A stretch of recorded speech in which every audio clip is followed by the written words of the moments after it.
Now that everything is right this time, and I can see by the screen that that it is working, and so that we do have sound. I apologize for last week not having got it recorded because the mic on the uh, computer did not pick it up.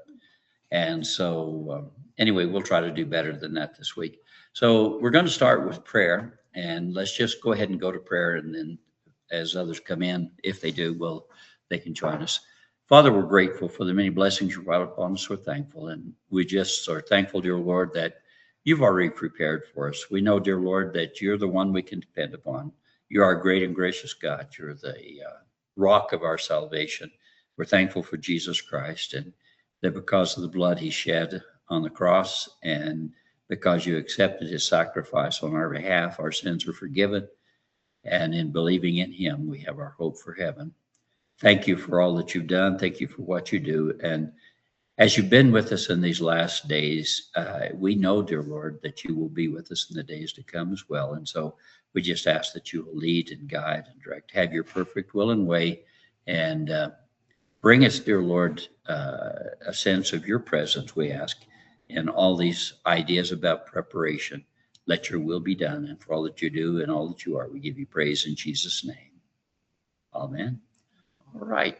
And as we present, I know that today we have a lot of different things that we want to do, show and tell type things. And we may get into doing more of those kind of events. I think that it might be good for us. But today, to start with, because of the fact that we didn't get it recorded last week, what we were doing, I would like to go back and at least do a little review. So, but I'm going to start with Psalm chapter 91. I believe I can read this without commentary. Who believes that besides me? You don't, okay. So we have one vote against, and several of you have that knowing smile. So let's just watch and see. My refuge and my fortress. He who dwells in the shelter of the Most High will abide in the shadow of the Almighty. I will say to the Lord, my refuge and my fortress, my God, in whom I trust. For it is he who delivers you from the snare of the trapper and from the deadly pestilence. He will cover you with his pinions, and under his wings you may seek refuge. His faithfulness is a shield and bulwark.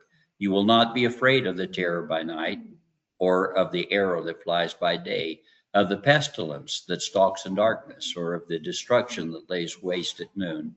1,000 may fall at your side, and 10,000 at your right hand, but it shall not approach you.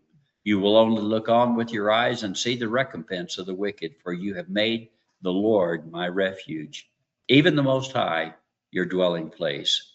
No evil will befall you, nor will any plague come near your tent, for he will give his angels charge concerning you, to guard you in all your ways. They will bear you up in their hands, that you do not strike your foot against a stone.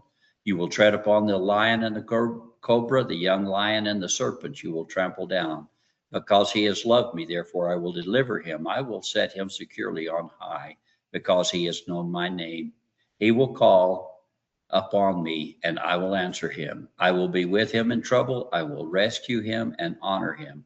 With a long life I will satisfy him and let him see my salvation. And notice that last part, with a long life I will satisfy him and let him see my salvation.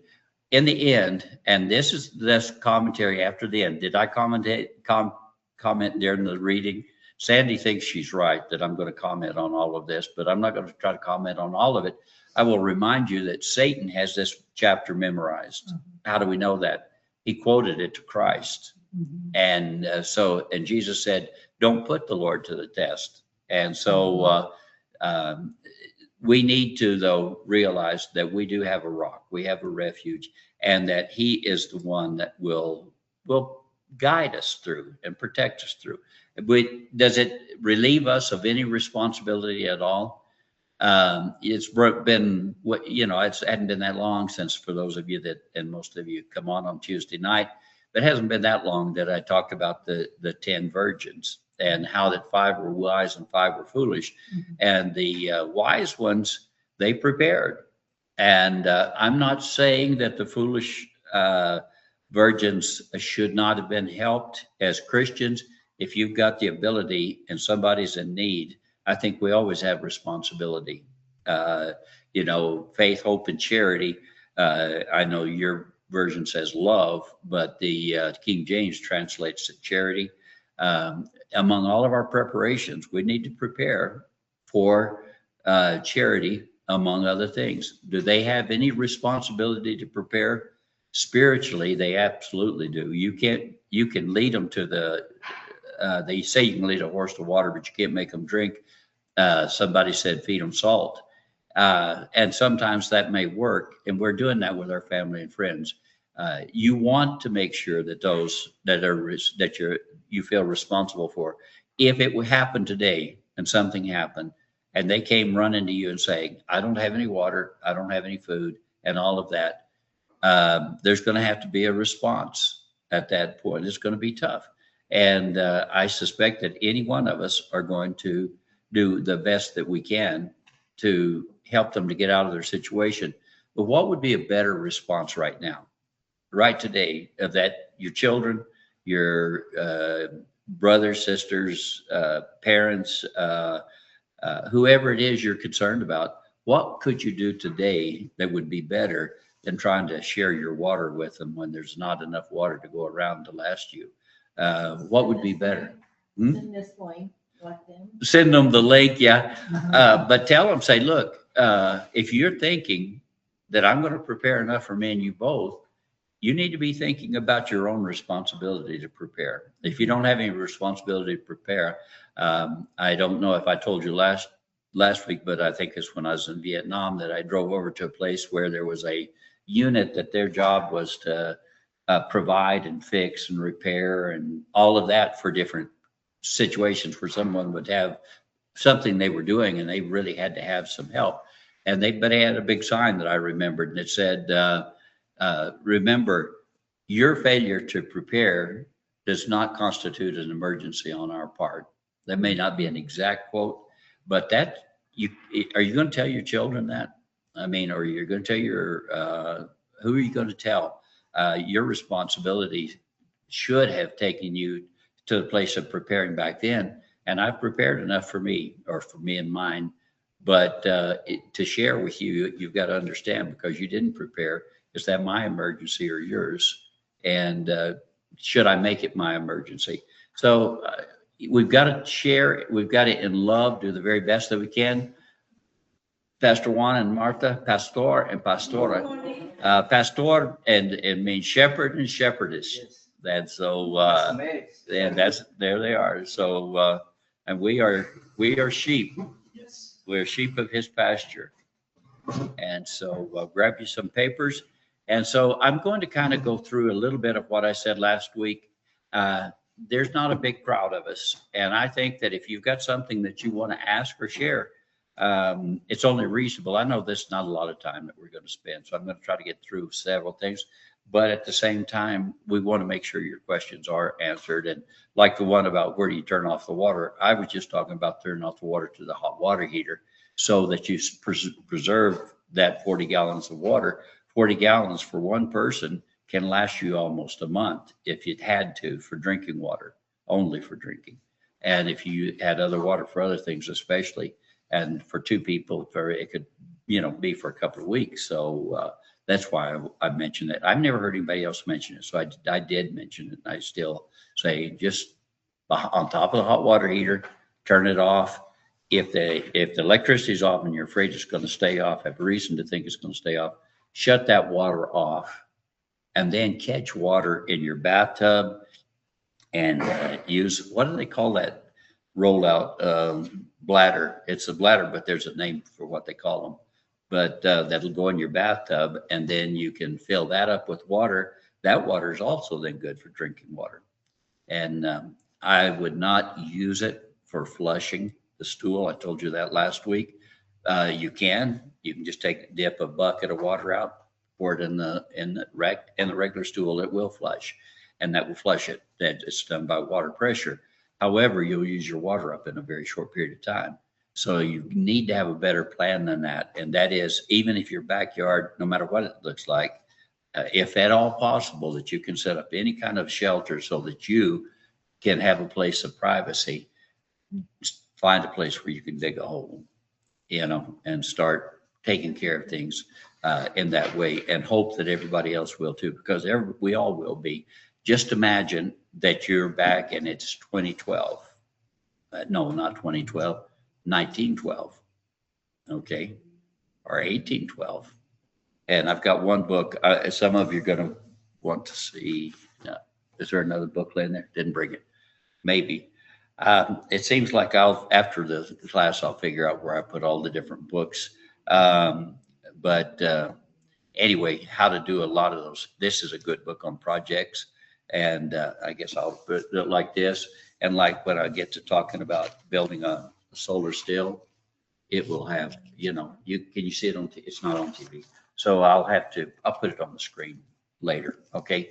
But anyway, there's all kinds of projects to build everything that you need when back in the 1900s, early 1900s. So you remember those that raised you, you remember what they said to you, what they taught you. You guys would have some special knowledge that we don't have, Pastor, and you understand that. But we all have it.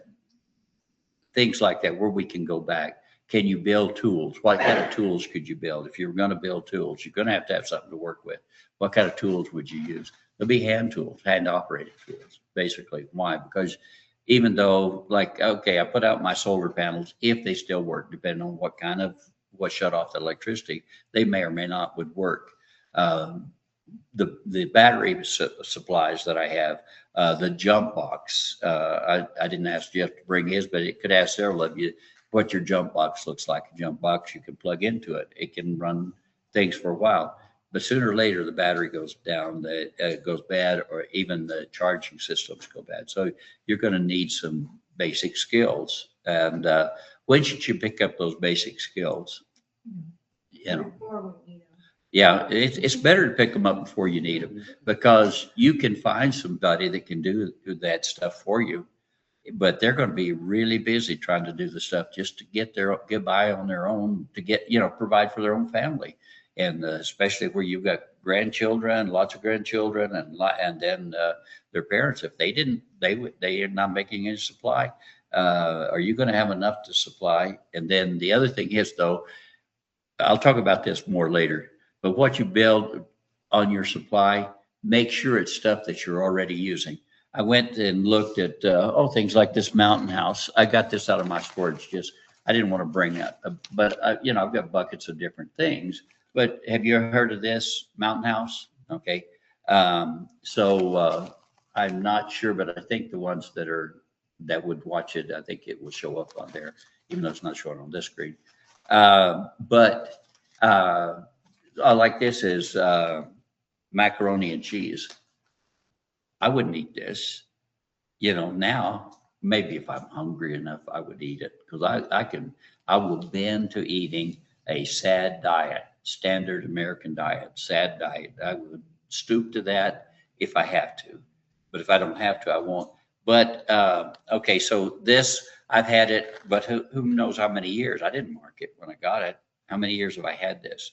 I don't know. I had a whole pallet of Mountain House gallon-sized things that when I moved to El Paso, what was that, 2002 or whatever that was, and left a pallet of that food in a shed that somebody decided to take. And so I lost all that, but you know what? Probably it was good. That stuff, don't tell them how old it is. How long? So this got a 25-year shelf life, right?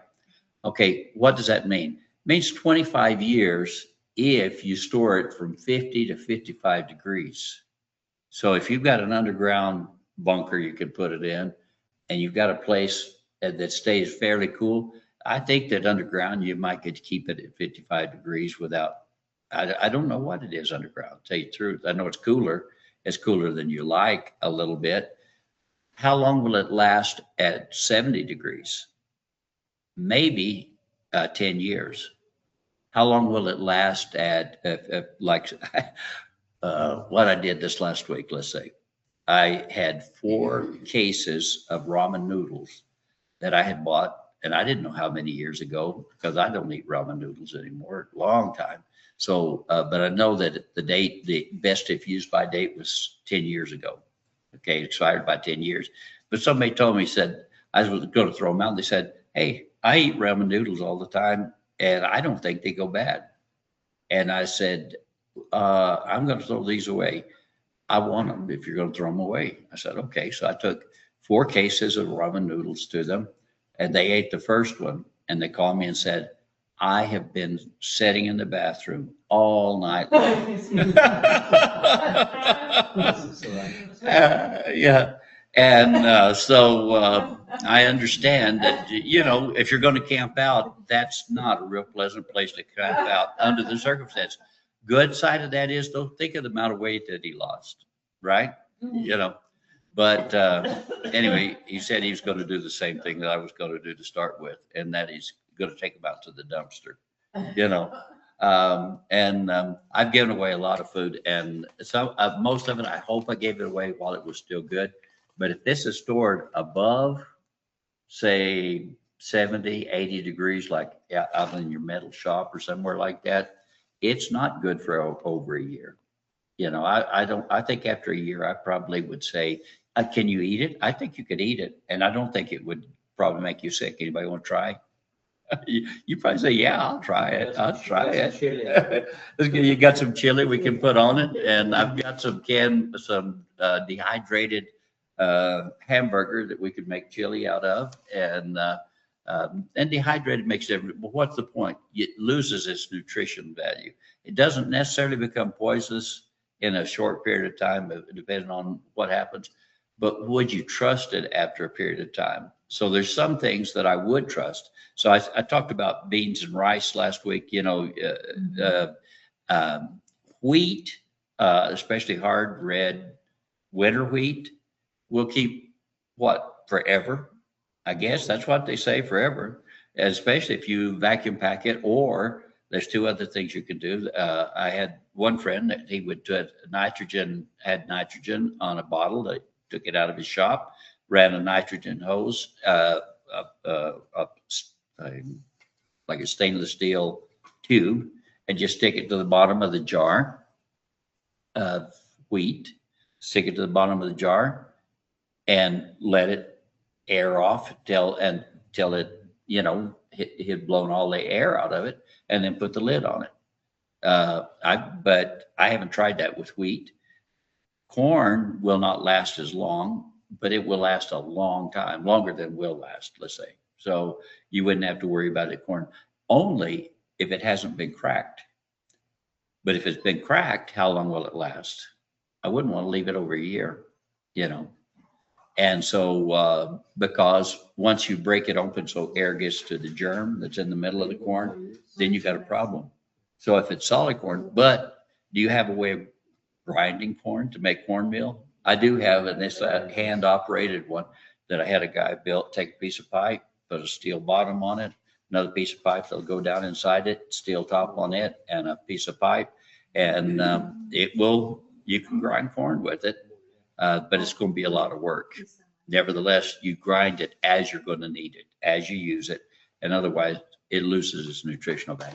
Same with that. So there's other things that we can talk about things like that. So last week I talked about preparing a mindset, a different mindset, and that's a preparedness mindset. Has anybody done anything this week differently because of your thinking about it last week? Did you go out and buy anything or do anything? You did something. I see that. She did. Okay. Well, I'll tell you, I did. Okay. So what all did I do? Did I not bring my trash can in? Good. No, I brought it somewhere. Where did I put it? Did somebody steal my trash can? There's one over there. No, plastic bag? No, it's a metal one. And I'd probably set it out by the vehicle because I know I took it out. Now, would you get it out of the back of the car and bring it in? Okay, I bought 2 of those, the 31-gallon trash cans. They're about $30 a piece at Lowe's. And I got to looking at it, and I can show you when he brings it in. But they're steel, or generally steel or aluminum. It doesn't make any difference. But metal trash cans, galvanized. And they have Pittsburgh lock. You understand how the Pittsburgh lock works? You have metal that's bent in a C like this, and you have it here, and you bring them together, and then you've got a little device, and you pound it, and it makes it flat on this side with a seam down this side. And so when you look up deals where guys are making, let's say, a Faraday cage out of trash cans, they're doing all that talk about putting tape on it and doing all these things. You can't get a better deal than that, where it's been put together like that and then galvanized. That makes a solid seam. So I think that people that say, that these EMP waves are going to get inside it and destroy your electronic equipment, I doubt it. So what am I trying to tell you? So you don't have room for a pantry? Is that right? Don't have room for a big pantry at least, or maybe a little, or maybe for this or that or whatever. You can usually take those metal cans, put some pavers outside or something to set them on beside your house, and set it there. Put your supplies inside it. If it's something like radios or anything like that you want to protect, don't have any metal that touch the outside of the can. Okay.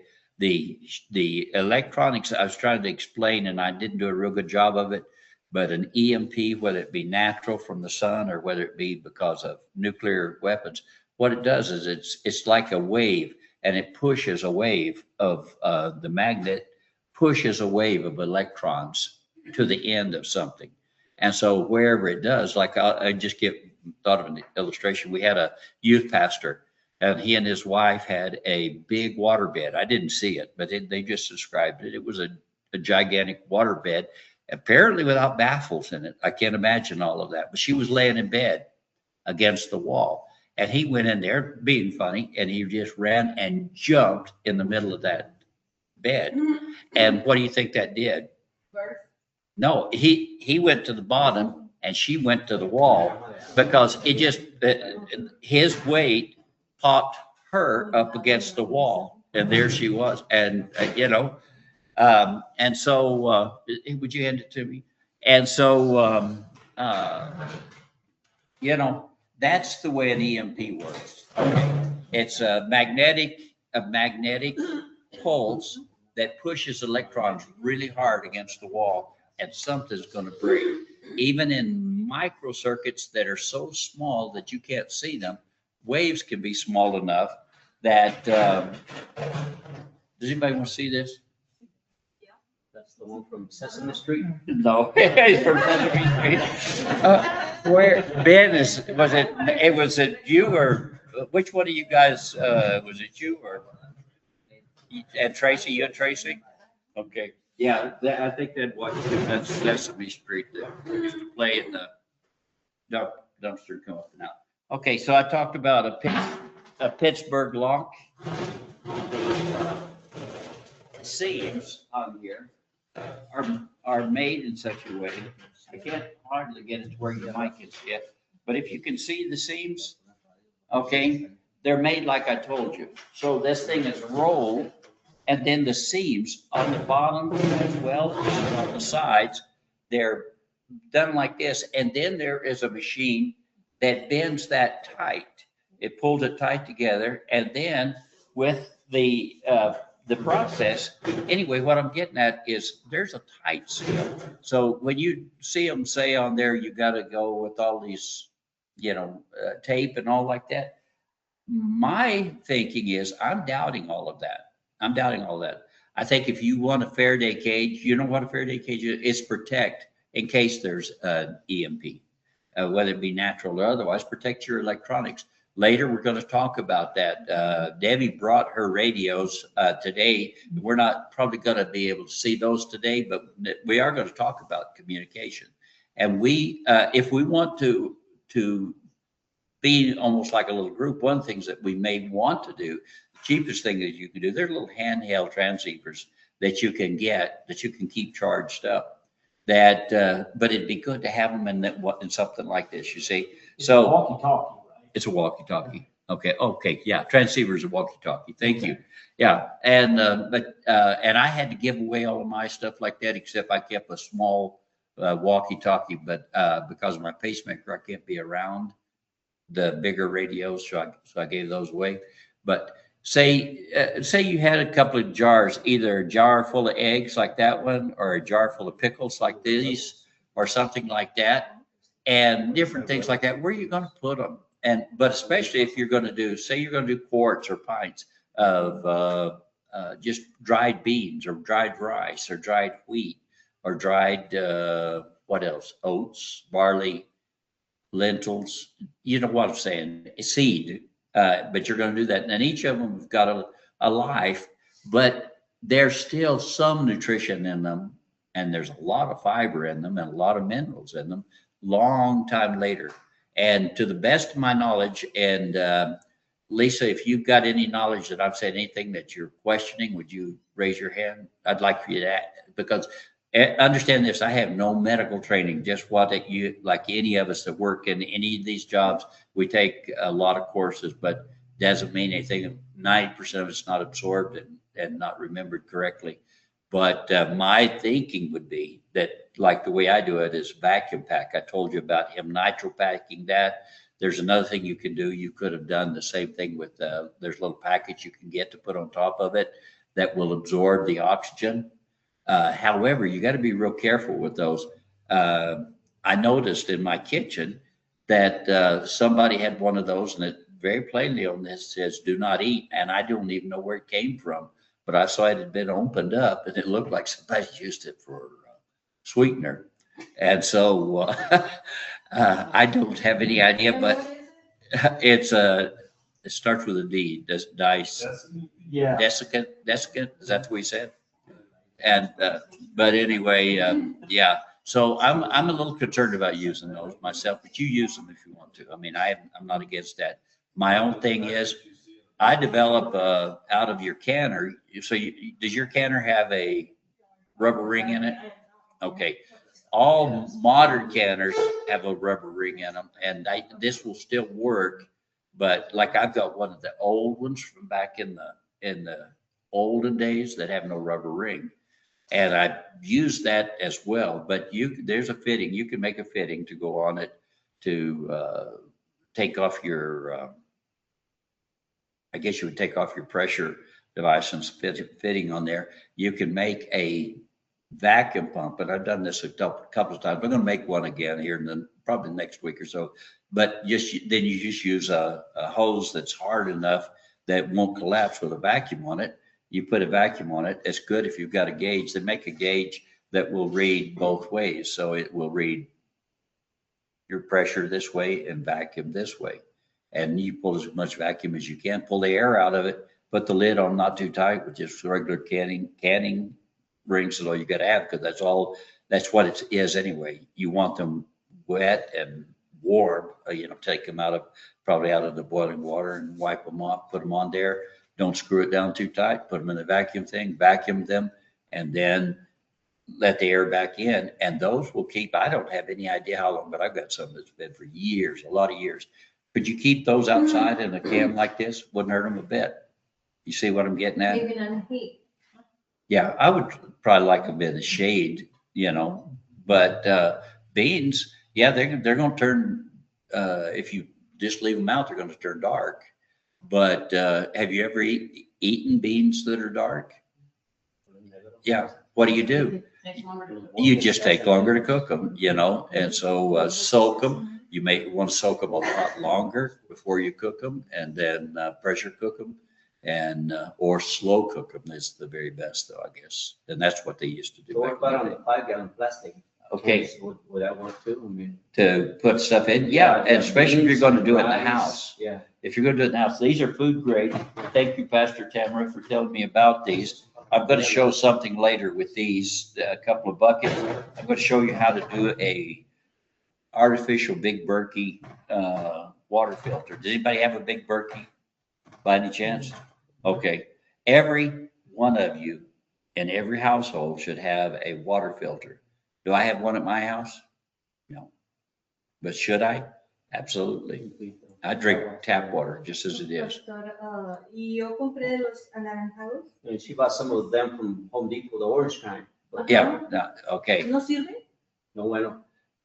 They're not food grade. So you can do that. Yeah. You can put beans and stuff, but if you're going to do that, put it in the glass first And then put it. and then put it in there. But see, there's a symbol.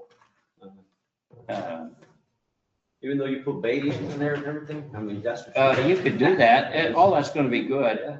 Yeah, but all I'm saying is these are food grade. Those others are utility, but there's a different grade. I don't see the symbol. It's on there. It'll be right down here. We got some with the blue. Right here. colors. Okay. You see this little symbol right here? Yeah. Look for the 2 right there in the middle of it. H. HDPE, and then it says 2 in it. Look for that. See if your bucket has that on it, okay? Porque he botado anteriormente lo que es así en botes grandes. She's done it on big buckets like that already. She's got a bunch of them. He Okay. puesto frijoles, Beans and rice. It's harina okay. y arroz. Stop con yet, laurel- con stop yet. laurel. No problem. With Con laurel Baileys, she puts y- Baileys y on no it. Yeah. chapoy. You can use non-food grade buckets if you line them with food grade liners. Mhm. Most trash bags are food grade liner. They're made not to interact with food Así residue. que puedes hacer con plástico, bolsas de plástico abajo. So line them Mhm. and then close And then them up. put them in. However, I would still be careful with that, but it's true, that's true. If you can put them in glass And vidrios, ¿no? and then put them in, it's so much better, okay?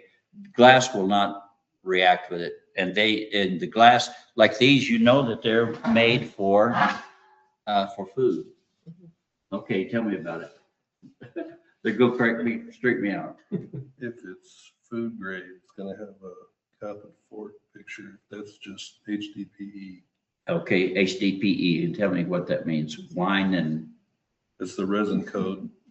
yeah. It's just kind of plastic. I think it's a recycling triangle. Okay, and I don't know enough about that. I just get what I get, the same way you get this Si out les of pones a un plástico, book. sí, es- This one says that it's at the HDPE is good for liquids, and I don't know how to identify food grade buckets. Anyway, 9 steps with the pictures and When you buy them, it's safe. how's that? When you buy them, it's safe food grade.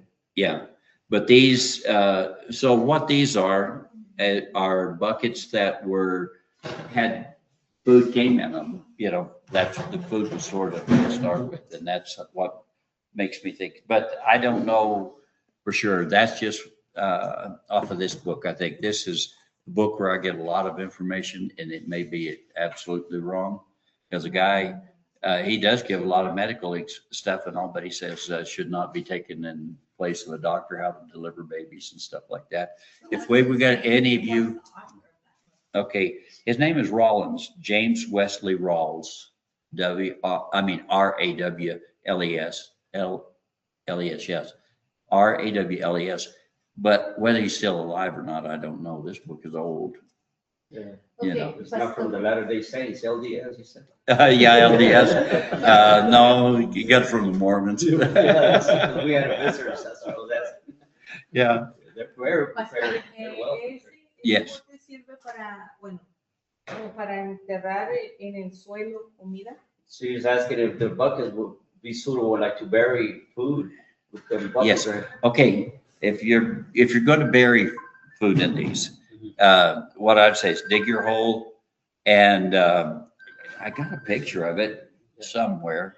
But anyway, you dig a hole and you line the bottom and make sure you got rocks or something so that anything that drains down. And then as you put it in, it needs to be bigger, and then you drop your rocks and stuff around it. Okay, till you get it down so it's down below.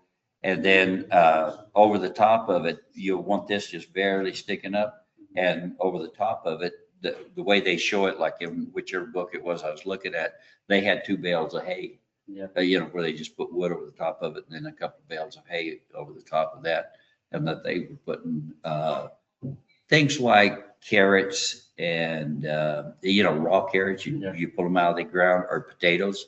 And so you put them in a can like that and put them under that and do that, and they won't freeze, and that's good. Yeah, if you just want stuff like that for storage, that also works.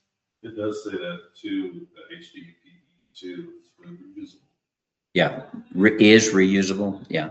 So how long it's reusable, I don't know. I brought these to show how to make a water filter if we ever get to that point. I know I've just been talking about a lot of different things. So And those were from a donut shop that Yes. was just selling them for $2 a bucket, which is a whole lot cheaper than Home Depot. Absolutely. It is. Absolutely. Cover this $4. Yes. So I was very thankful when you told me about that, and immediately, as soon as you told me, Pastor Tammer told me that they were for sale down there. I went and grabbed 2 of them. There's more of them there. By rights, if you're going to build your own water filter, it's a good idea to get 4 of them. Don't be selfish, but you can get by with 2, because you can use those yellow ones or the blue ones from Lowe's, either one, orange, whatever they are. You can, but you need 1 to, like, say you get the water, depending on where you get the water. If the water's not really clean already, you want to pour it through some cloth. So it can be t-shirts, old t-shirts, or anything like that you can put over a bucket or over the edge of a bucket and pour it from one bucket into another. And it still might look like tea, but at least you get all the dirt out of it, so it doesn't stop up your filter as bad. And so you need 2 buckets just for doing that. You need a clean bucket, really, to catch it. And there's a way in which, if you got an extra bucket, you can take 1 bucket away and put the other under it. There's another thing that you can do, though, and that is just put you see those little valves on the front of that water thing over there? You can get those, and you get them plastic even. You drill a 3/4 inch hole, thread that through there, and you've got a nut that you screw onto it, and then you can just use it, but if you do that, you want to make sure it's pretty well. Anyway, there's a whole system on how to do that. Okay, so what we talked about last week was, does anybody else have any questions? I do want to deal with the things that you have to deal with. And if you've got doubts about something, ask and double check everything. And I appreciate you guys, all of you guys that are double checking any of this stuff that I say, because I'm getting it out of books. And like some of them, this book that I got a lot of this stuff out of, How to Survive the End of the World as We Know It. A lot of what he has to say is good stuff. He got it from a lot of different sources, but it's also more than 10 or 12 years old, maybe longer than that. I don't remember, 2009, 2019 that he did that. Okay. So in a little bit, we're going to stop, and I am really going to try to, to go through what we're talking about. But I think the things we're talking about are more practical in a way. And here's the thing that I want us to think about as we're preparing for this is we want to help each other, right? So if I have skills that can help, if I need something welded, I'm going to go to Jeff. If I need something needs to be climbed, electrical, and a lot of those other things, I'll go to Nathan. If I need something that's medical, if I want to challenge the medical profession, I'll challenge Lisa and say, Lisa, is it all right that I put that skin back on? And look at this, I just put skin on a couple of days ago, glued it back on. And super glue. And I use either super glue or I use that liquid skin, and I'll put a little coat of that on there, and it's all good. And so the scar didn't even bruise, see, and pretty soon it's all going to be scarred, and then I won't have any bruises. Won't that be great? Good day. All right. Yes, ma'am. Los granos que dijo maíz, trigo. So you're talking about the grains, the corn and the wheat. ¿Cómo se siembra? O sea, el grano de maíz es el que se tira y ese ya se va. She's talking about O cuál es la semilla. You don't have to keep it on the stalk. Yeah. The grain. She's talking about harvesting it, put it in the ground and get the plants out. That's what she's O asking. sea, ¿cuál es la semilla de How to grow them. Yeah. Um, I mean, she can look that up too. but it's- yeah, there's books. Oops, my preparedness list. So what did I do? I just went in a hurry through a lot of things. But there are books that tell how to do all of that. Enseñan cómo hacerlo. Okay, you see how to do every bit of what you're talking about. How to plant them, how to grow them, how to raise, what is it, goats? Goats. You want to raise goats? Yeah, It's eating. yeah. Beekeeping. I learned how to do beekeeping. I got all the beekeeping stuff too. Yeah, they used to call on us when there were killer bees, David Hornbuckle and I, when there were killer bees in this area, we would have to go out and capture those hives and either keep them. I still got some, but I don't really have them there on property that I had at one time. Get them to repent or perish. And that's what they did. The bees, I would put a new queen with them that was from a friendly hive, Italian bees. And they would all be Italian bees after a certain amount of time. All the killer bees would be gone. All right, take a break and let's go to the restroom. Anybody needs to go? If not, if you got a question, stand around and talk, but we're going to take a break. Okay. So we're going to do glassing eggs because there was so much interest in doing this. If you're diabetic, this is a food that you can store for a long period of time and eat without guilt. So you can use a gallon jar or you can use the half-gallon jar. You just want to be able to get a lot of eggs in it. So in this case, we've got a gallon jar with a lid. Now this one has a plastic lid, but I highly, highly suggest that you get a metal lid because you want a metal lid that has a rubber ring in it that will seal tightly and completely. So the first thing you're going to do is add water to your jar. Now this is kind of important. Don't use tap water unless you're on a well. If you're on a well, there's no fluoride and there's no chlorine in it. And so you don't have the chemicals in it. If you have well water, you can use it straight out of your tap. If you're on city service, then it's got fluorine and it's got chlorine, and you don't want that. So if you are going to glass eggs, then I suggest you get a gallon of water and set it out overnight so that the chlorine can evaporate. Otherwise, go to the store and buy well water or distilled water or whatever. So I'm just going to pour about half full.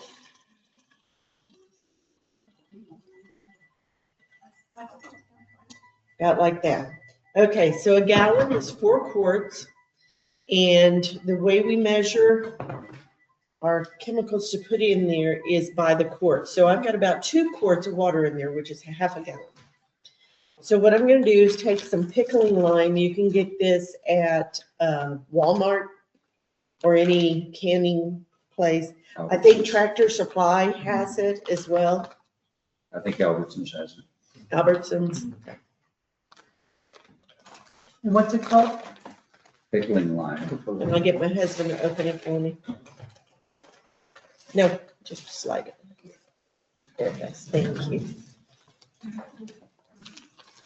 All right. Now, you're supposed to use 1 ounce per every quart. And I've got 2 quarts in here, so I need 2 ounces. Now, this particular bag is 16 ounces. So I can do 16 quarts with this. I use a measuring spoon because I'm not going to go around measuring weight on this. And I use 2 spoonsful per quart.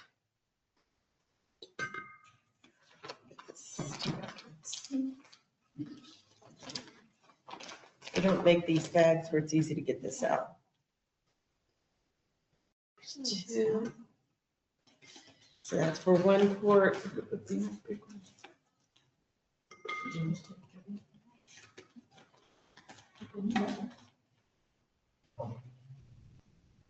Okay. So I added 4 tablespoons to this. That's 2 tablespoons per quart. I have 2 quarts in there. Now I didn't bring a spoon over here to stir this with, so I'm just going to shake it. that works too.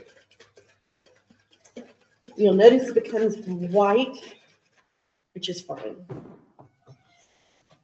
Then we're gonna open this back up. We're gonna put our eggs in. You want farm fresh, not refrigerated. It can never have been refrigerated. You don't wash them because that washes the bloom off of the egg. Before these go to the store, they will wash them and clean them and refrigerate them and then ship them to the store.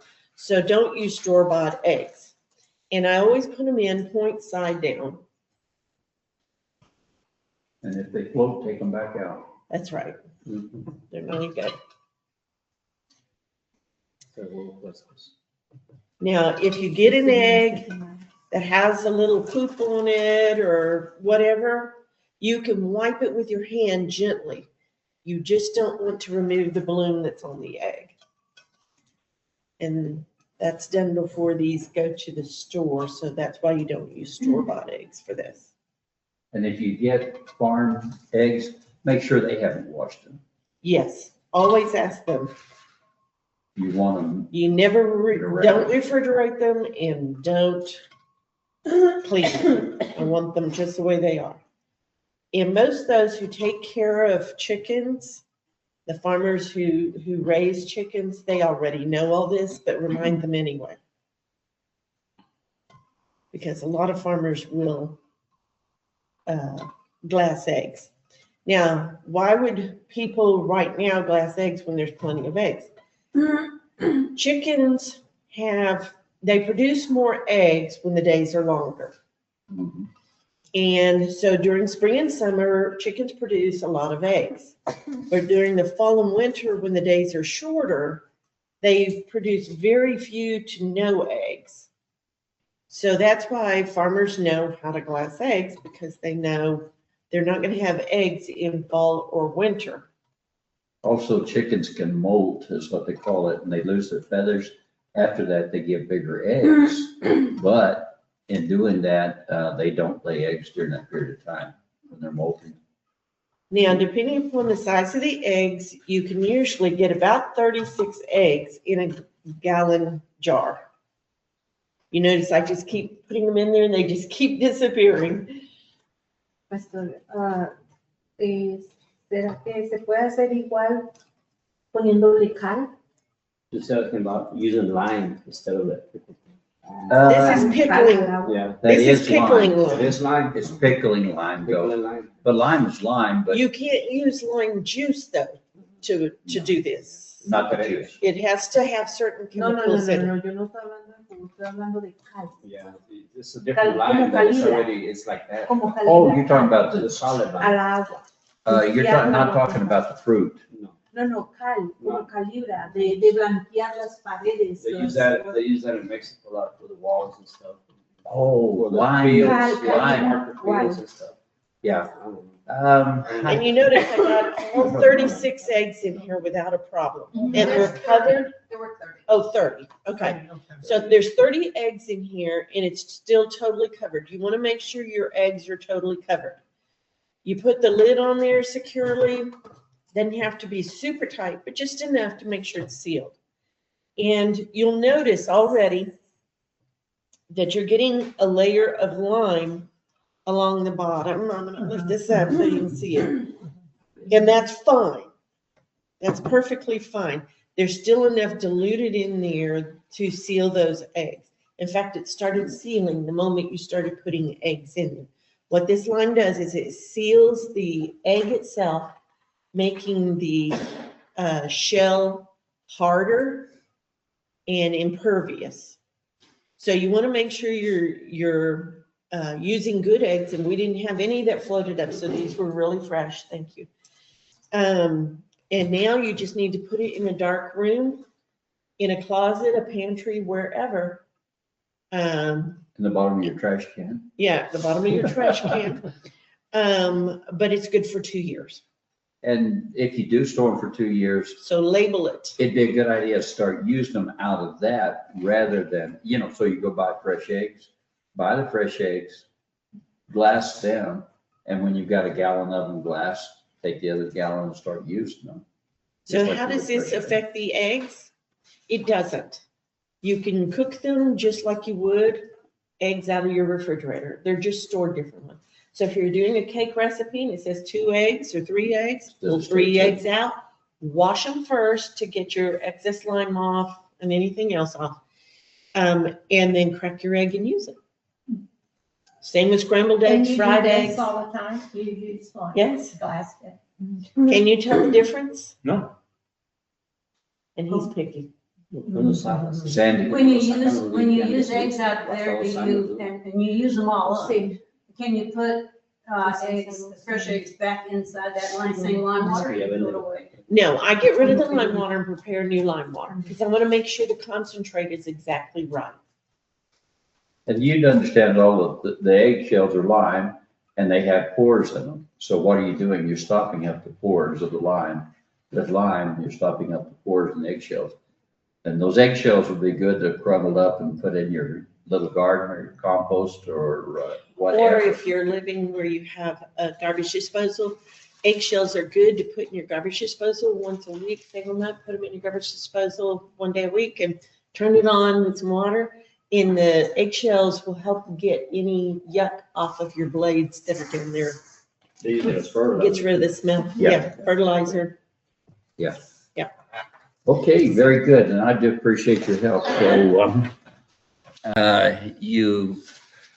we're going to have the 6th session. That's what we're going to talk about. And I've told Debbie there's one section on medical, and I'm going to talk to Lisa about whether she wants to be the one to kind of help us with that. And I'll give you the material, but you could kind of help make sure it's right as far as you know. With the understanding everybody knows, there's two of the sections that I have got questions about whether I should do myself or not. And in fact, I know I shouldn't do. And I know I should not do. I will want to add, like I have with hers on the medical thing, some things I want to make sure get talked about. And also then on the one on firearms and whether or not we want to actually discuss. Nobody knows who here is carrying and who's not, right? So that's the way that we want to keep it, probably. However, if times get tough enough, we want to make sure that we're not. Yeah, in other words, and here's the thing.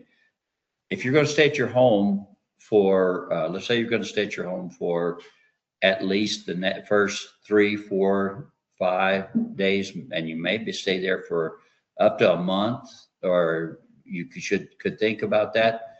If you're there by yourself, your only thing that you've got really to protect yourself mainly is that somebody doesn't know whether or not you have a gun. Somebody doesn't know whether there's somebody there that does have, that knows how to use it and all like that. So keeping a very low profile, I think all the way around for all of us is very good. I'll just give you my own thinking about this. No matter what plans that we have, we need to realize that we've got, say we've got 3 ladies here that live alone, that may have family in the country or friends, close friends and stuff. What responsibility do the rest of us have toward them, and do they have toward us? See, we need to think about that, right? I mean, I think we really ought to think about that and think about, is there a way to, if you could stay in your house, let's just say, what kind of a scenario? 1 or 2 things. Which one would you rather have? A new viral flu infection or a nuclear blast in several cities close by? The flu. Okay. So there's a flu epidemic and it's bad. And they make it clear you've got to stay in your own home, right? So in that situation that some people, after they've taken care of their own home, what are they going to do? They're going to go to work. They work for the city. They're going to go to various things, but you still have your electricity. So you probably still got your water supply and all that.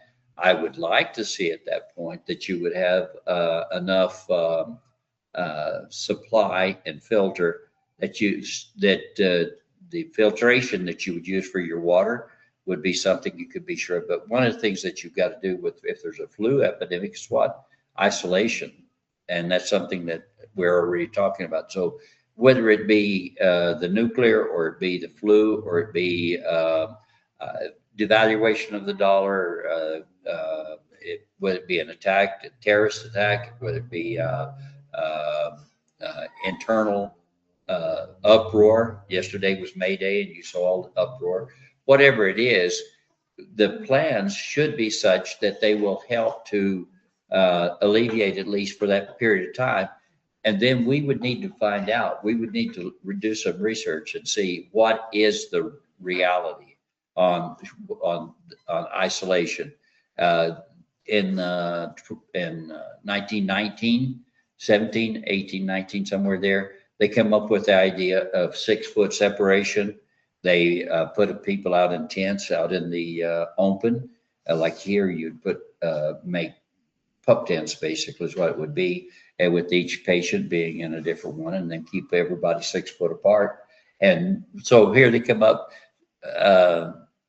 100 years later?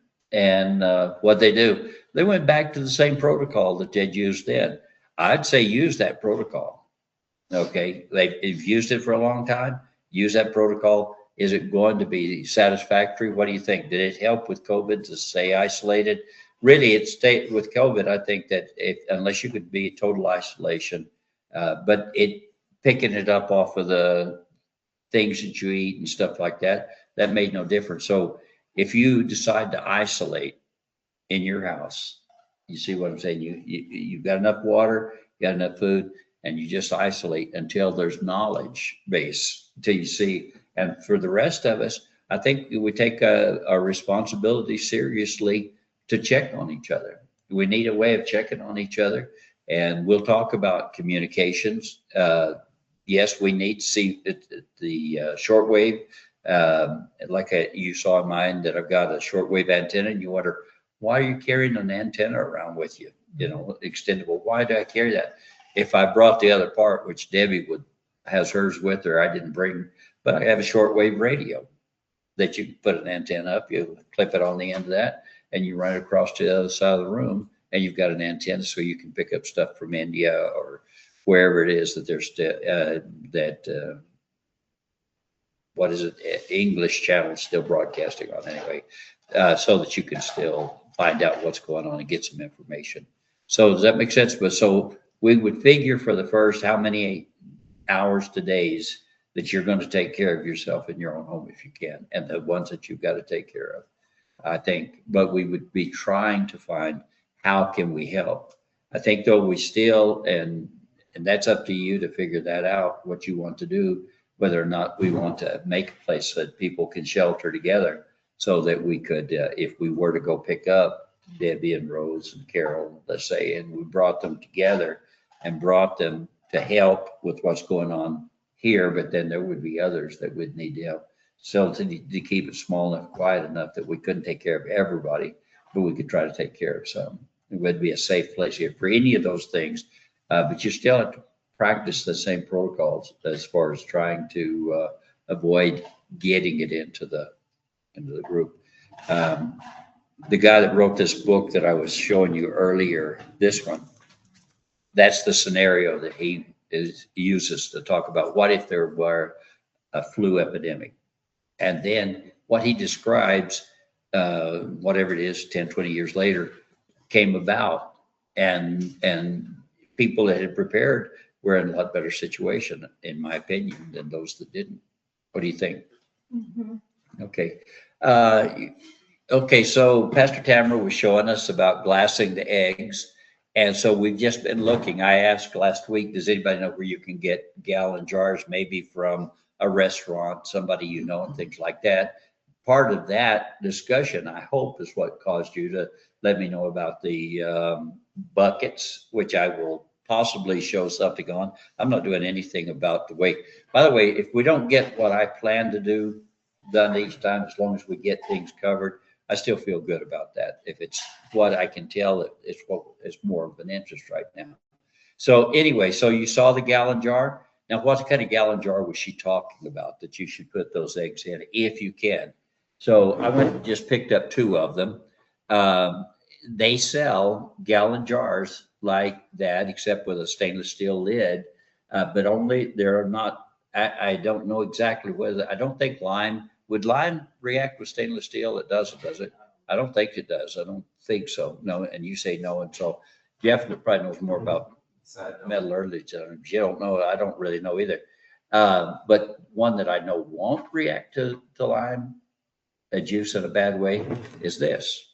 Okay, what is this? Should I show the brand, or do you want to see the brand? Anyway, they're just dill pickles. Okay, dill pickles.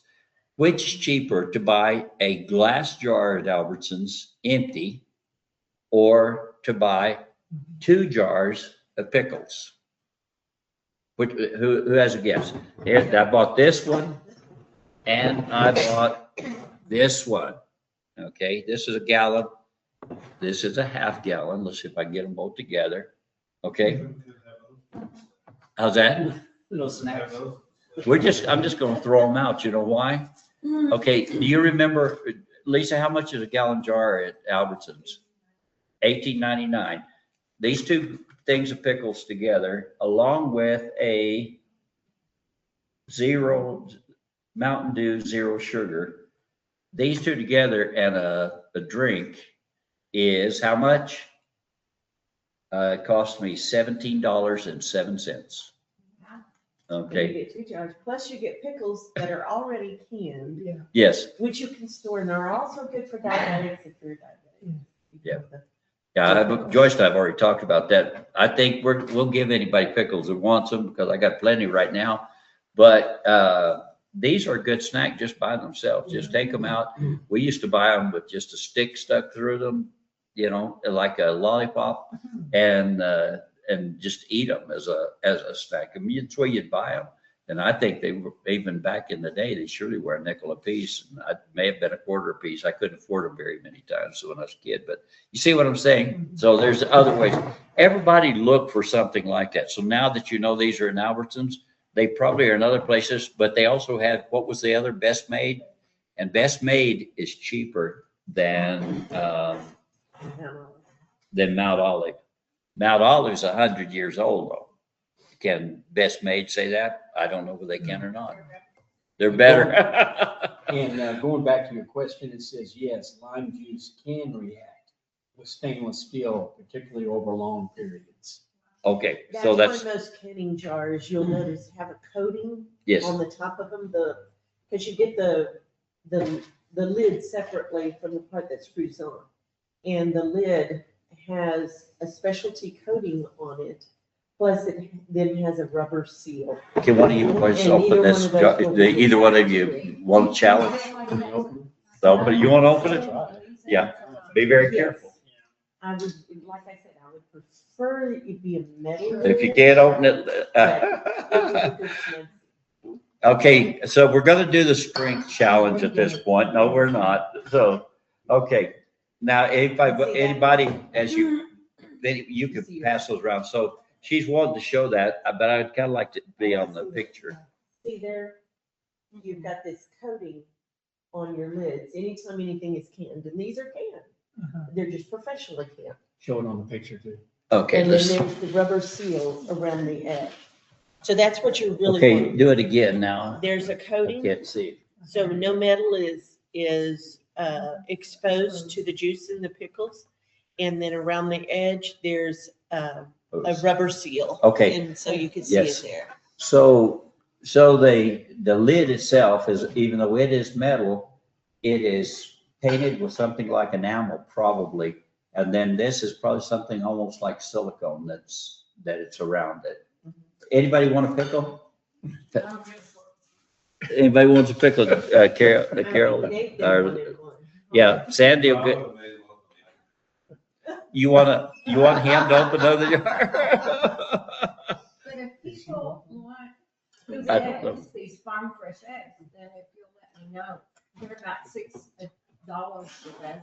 Okay, and I think that's a good thing. So anybody that, $6 a dozen, so then you could put, did she say 3 dozen eggs in there? 30. 30. I got 30 in there. But did you say you could put 36 or did you It not say depends that? on the size. Okay. So if you get extra large eggs, you're gonna get fewer in a jar. If you buy the small eggs, you're gonna get more. Okay. But this was 2, 4, 6, 8. Yeah, anybody that wants a pickle, help yourself to a pickle. But you know, the schools on Friday, a lot of schools sell pickles to kids.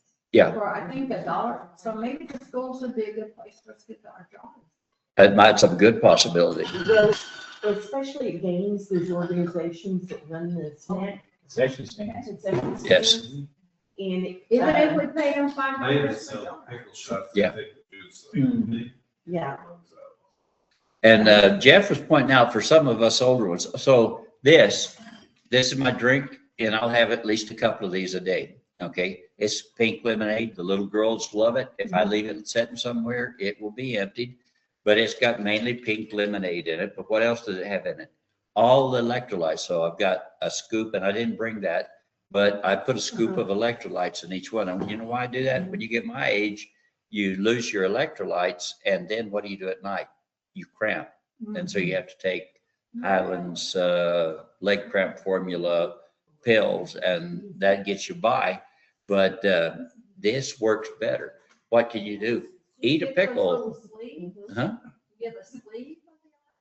Or what? No, you can. They come in little sleeves, or they come, but I just got it so it comes by Amazon. Just it's a little black bottle about so high and so round, and it's got a little scoop in it, and you don't want to do too much. Have you ever seen, Lisa, have you ever seen anybody that got too much electrolytes? You can get. I know you can. That's it. That's the point I'm getting at. Too much water? Yeah. Plain water, you can overhydrate. Yes. Yeah. Your body a lot of harm. Yep. The lids on your electrolytes. Oh, would? Yeah. I know of only one person. I only have ever heard of one person that I know of that died from that.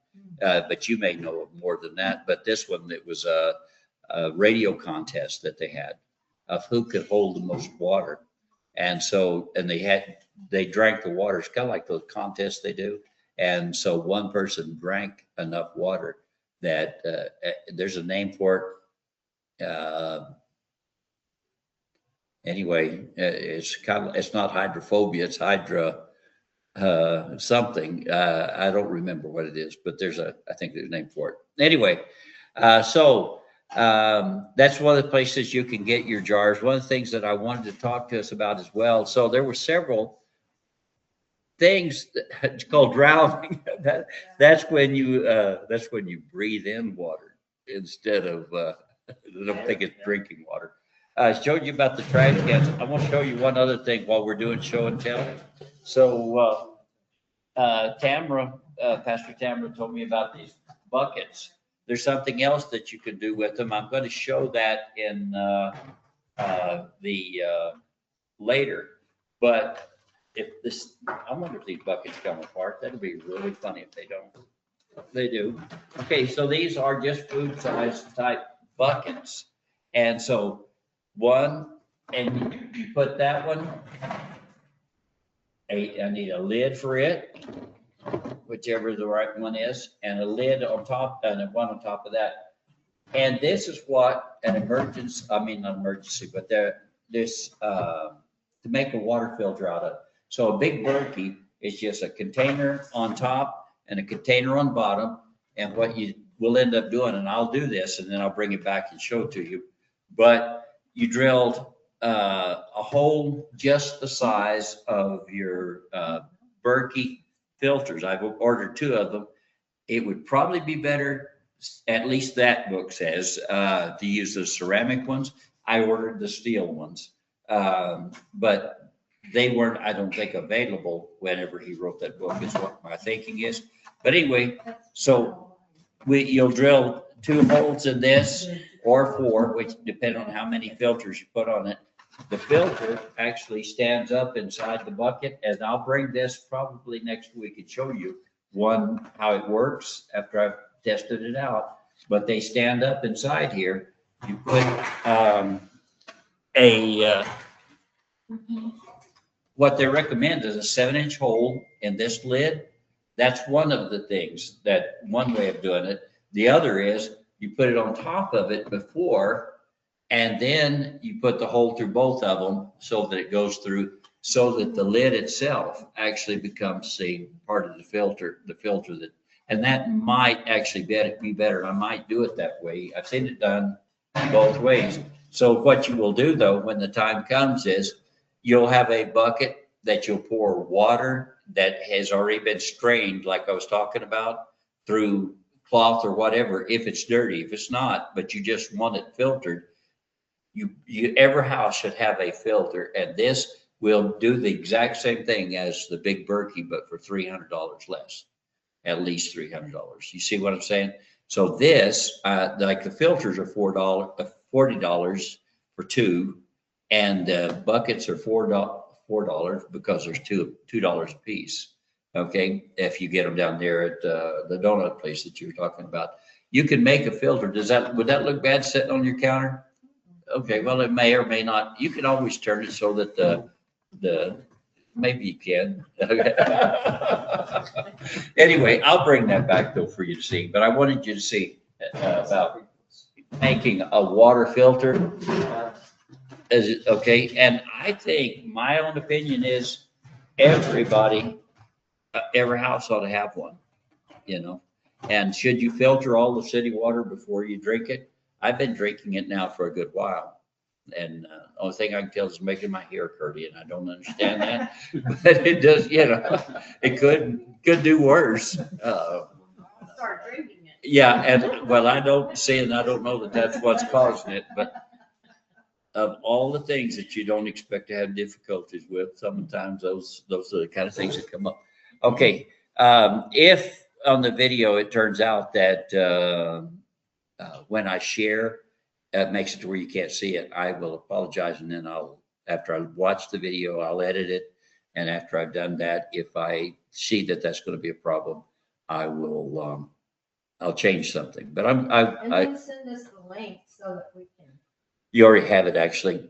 Right now, You're gonna do it with the prophecy? right now, that's the one I'm using. I don't have to use that one. I've got others, but I just put it on the prophecy link. So if somebody were tuned into that, they're not, because I'm the only one on it right now, because I didn't let anybody know about it.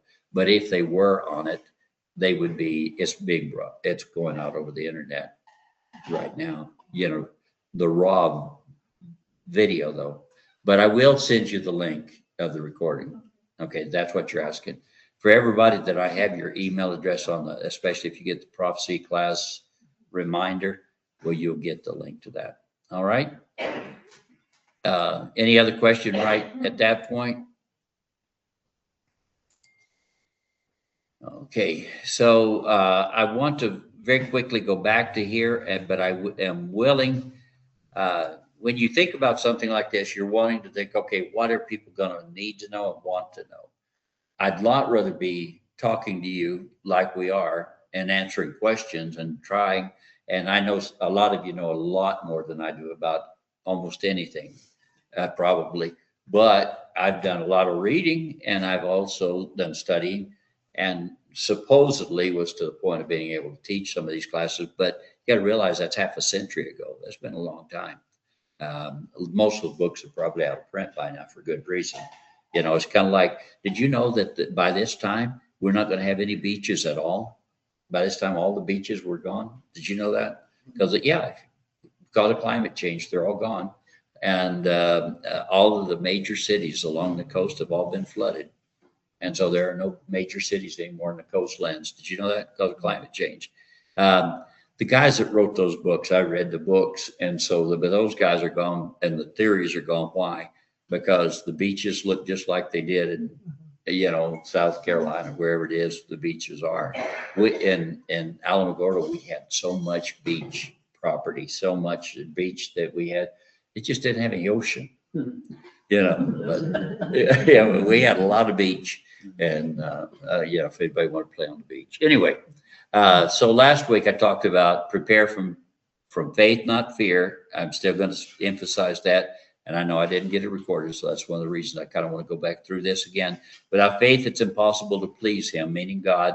For he who comes to God must believe that he is, and that he is a rewarder of those who seek him. And then verse 7, by faith, Noah, being warned by God about things not yet seen, in reverence prepared an ark for the salvation of his household, by which he condemned the world and became an heir of the righteousness which is according to faith. And so, does God expect us to prepare when he is going to judge? If God is God going to, by the way, if you're, you know God, most of us, yeah, I didn't mean to be looking at you when I said that.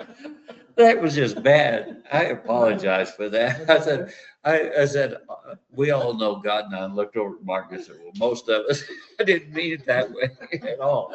It just happens sometimes that way, you know. Mark knows God just as well, a lot better than some of us, for sure. Pastor Ron, I didn't mean to be looking at you when I said that. Man. So sometimes it's tough, you know. I'm the same way when I'm trying to preach, you know that. So it's just, you know. But here's the thing: if you were God, or the God that you know, when you had a nation that you gave them everything that they could ask for, I mean everything. You gave them everything. You gave them food and water in abundance, so that their major problem was too much food and too much water and too much spare time, too much entertainment and all of that. And you had a nation like that, and they said that in God we trust. We trust in God. And God said, if you trust in me, if you really do trust in me with all your heart, with all your mind, all your soul, all your body, everything, if you love me with your full self, that's what it comes down to. That love translates into trust. And you're trusting me. If you're depending on me, I will supply for you. I will protect you. I will do this, this, and this for you. If you had a nation like that, and suddenly they took a narcissistic turn, so that things that most of us had never even heard about, when I went through counseling, should have gone through counseling, but when I went through classes to be a counselor, and you know, and upper level classes in psychology, I don't remember hardly ever talking about a narcissistic personality disorder. When did you first hear about narcissistic personality disorder? Probably when I said it at some point down through the past. You didn't even have any idea what it was. You knew that some people were self-centered, and you might say, well, they're all self-centered as far as I can see. And in reality, it's getting that way, isn't it? And I know I feel like I'm doing more like preaching, but I'm just telling you, you've got a nation with a narcissistic personality disorder. We're big, and I got to be real careful what I say. I know it's like this, but I'm just real concerned about that. The God that I know expects me to love him with my whole heart, trust him with my complete trust, depend upon him as though he were my only provider. That's what God expects. Does this nation, do we care what God thinks about things like that? How important is God in our protection? How important is God in our provision? How important is God in all of these things? Sometimes we say, well, there's nothing left to do now but just to pray. Well, in reality, we should have started there. But the reality is that God is maybe a last resort, but not a first resort. So the God that you know as so well, how did he deal with people that treated him and his providence that way in the past? How did he treat them? What happened? And did he pour out judgments upon them? And is there any reason to believe that God's not going to judge this nation and the world? What's your reasoning, rationale to believe that God's not going to pour out judgments? Experience in the past. Just experience in the past, okay? And so that's very, and I agree with that. God's experience in the past, by that, do you mean he will or won't? He will. Okay, he will. I thought you was going to say that he didn't do it to our parents and our grandparents. They won World War I, World War II. They won every war. Actually, the United States won every war that they fought. Some skirmishes that we fought, like Vietnam, where we only lost 56,000 guys. That wasn't really a war. I understand that and all that. We won all those. We didn't win a lot of stuff, but we quit winning when we quit God. And here's the thing, just because God hadn't, I thought for a little bit that you were saying God won't do it because God's always taking care of us. We can always turn back to God and God will always turn back to us. The Israelites tried that, and there were generations where God says, no, now you're going to get it. And it's kind of like my grandfather would tell his kids, my mother would take, he would just tell them they were out doing stuff and the kids are doing something they shouldn't. I got one laid up for you, and point at you like that. What did that mean? You're about to. The chancla. Yeah. Yeah, it meant though that there's punishment coming. I've got one laid up for you. And I believe that God's laid one up for this country for a lot of years. I mean, that's my belief. If so, I don't know how that's going to come. Will it come through military invasion? I wondered about that a lot of times. It's happening in tornadoes. It's happening. And tornadoes, ice storms, dust bowls, different disasters. And all of those are warnings, can be just warnings, maybe. But there's a lot of things that you can see. You can be Belshazzar for a little bit. And while we're feasting and drinking out of our royal cups, there's handwriting on the wall that says, Mene, Mene, Tekel Upharsin, which means you've been weighed in a balance and found wanting. There just wasn't enough there. How much do we trust in God? But here's the thing, in times of judgment, has God not warned Noah there's a flood coming? And then has God not warned his people saying, when the nation does these things, judgments will follow? Prepare. And you see where it's coming into preparation? So God warns his people. The foolish virgins and the wise virgins heard the warning. The bridegroom's coming. They heard the warning. Did you know that right now in England, they've got a scale, what's called a severity of risk and it could be a lot of different things, but on all of these things, their severity of risk goes from 1 to 5. 5 is the highest. Do you know what it's like right now? 5. Level 4, the first time. Really? Yes, as far as I know, that's maybe the first time since there might have been an event. I can't remember how long back, but we only go to what, DEFCON 4, I think is the highest that you go in at that point. Nuclear war is imminent, or, wars. They used to say it's 10 minutes till midnight. The nuclear clock, 10 minutes till midnight. What is it now? 2 seconds? Maybe? You see what I'm saying? I'm not just trying to do panic. I'm saying it's time to if God gives you the ability and God gives you the mind, God gives you the desire, what are we going to wait for? We're going to wait for him to come with a helicopter and pull us up into the sky. Maybe our days of our I was going to say college days or high school days, when you could say midterms come, and I sure hope the rapture comes soon because I don't intend to study. If you ever did that, how'd that work out for you? I think the rapture's going to come. I don't think there's any reason for us to be concerned about it. Let's leave that up to God. That's his business, not mine. Let's just leave it up to God. And if I don't prepare, then when it's an emergency, whose fault is that? That's God's fault, right? Because he was supposed to provide for me, right? So that's God's fault because I didn't prepare. Well, I don't think God's going to look at it this way. If Noah had not prepared, his family, us, we would have drowned. Our family would have drowned had Noah not prepared, because we're children of Ham, Shem, or Japheth and their wives, because there's only 8 people on that ark. And of those 3 sons, all of us came from that, if we believe the scripture. Noah believed God. He was warned by God. He believed God, and he prepared. Now, do you believe God? Are you warned by God? Do you prepare? You see what I'm saying? I told you that may turn into a message, a sermon, and sometimes it just does that. But I think God's speaking to us, some of us, and God may be speaking to all of us. And you think, well, yeah, but you've been preparing. You know how many times I've had to throw away my long-term storage? And I could take you down and show you, I could show you pictures right now. You remember Dave and Beverly, weren't they sweet people? They'd be over 100 years old now, wouldn't they? I don't know exactly what they would be, but, but they made good preparations.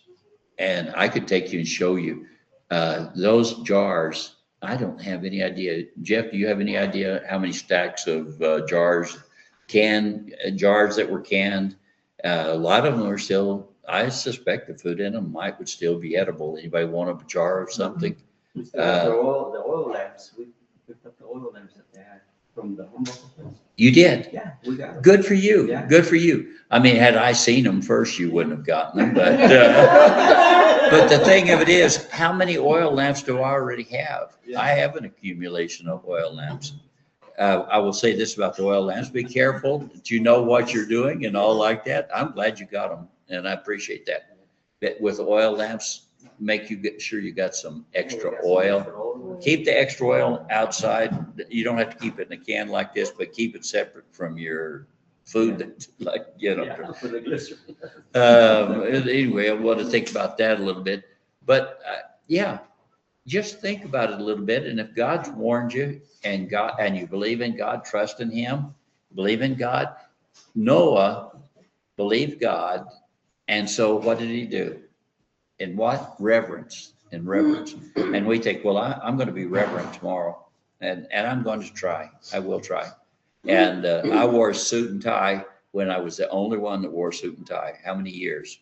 And Sandy, she believes even today that if I got asked to preach, what would happen? I know you'd be in a suit and tie. It'd be in a suit and tie. If you asked me to do your funeral, I saved one suit. I gave you guys all those to put in the garage sale.